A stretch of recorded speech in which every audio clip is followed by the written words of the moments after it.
What up, everyone? Nathan here, coming at you with a new content, a new news. Today, I want to talk about an article that just popped into ESPN esports section, title FC Copenhagen signs ex-Dignitas CSGO team.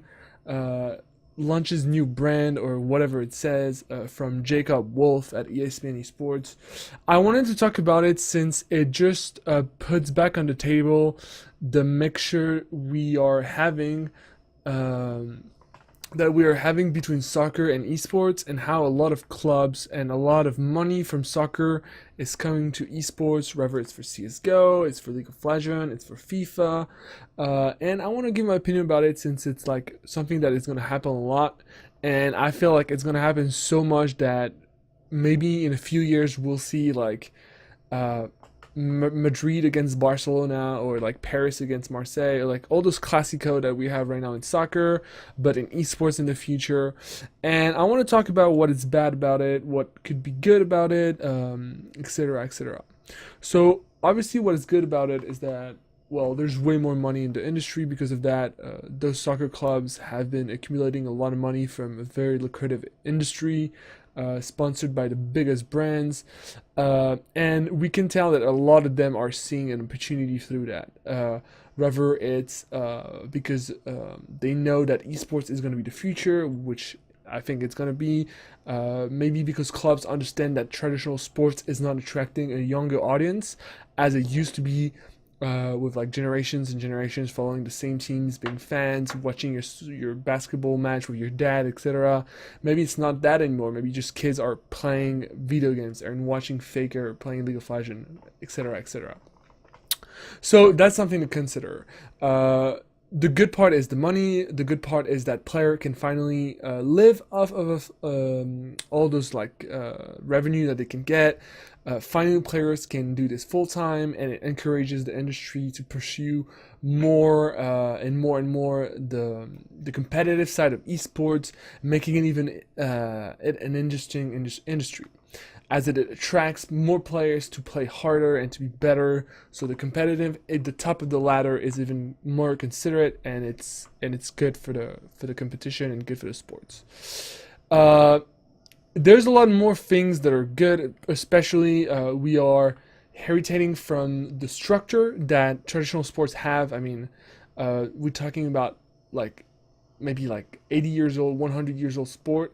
Uh, they had time to spread through the different media we have, whether it's TV, internet, journal, whatever, and it's really well structured. Sometimes it's not, but for most of the time they have way more experience than the young industry that is esports. Because let's not forget, maybe you are listening to this and you grew up with esports, but esports 5 years ago was just like few dudes and like in a basement just playing, and that's it. Like there was nothing, like no structure, no stadium, no team. Like there was not even an actual team name of like jerseys and stuff. So this is actually pretty new when you think about it. uh, I want to talk about the bad stuff now. I feel like there's a lot of like, not, it's not bad. I think like it's just something that might not hit the target as I wish it could be. I think that clubs investing in esports is something very interesting, but it needs to be controlled in a way that it doesn't denaturalize, if that's even a word, denaturalize the essence of gaming and esports. Like those are soccer clubs, they're invested all their money on soccer, and they're suddenly going to CS:GO, and they're suddenly going to League of Legends, etc., etc. I feel like the people on top won't be gamers, won't be people who understand the industry, but just understand the market of entertainment. And this might denaturalize the whole competition industry, or even understanding of what the market is demanding. I know they're working with professionals. I know that they are working with people that play or did things in the industry, etc., etc. But still, I feel like those soccer clubs seeing those best CSGO team for like very cheap money is something that could hurt the industry. As like hardcore gamer, casual gamer, people like just stakeholders of the gaming industry would be not very happy about seeing that, like, what I'm trying to say is that, like, we grow up, like, I grew up with esports, I grew up like TSM, CLG, all those like team, and if they all bought out like the biggest clubs, what is it gonna look like? In 5 years, are we gonna see like PSG against Real Madrid for League of Legends? Like, I don't think that will make any sense.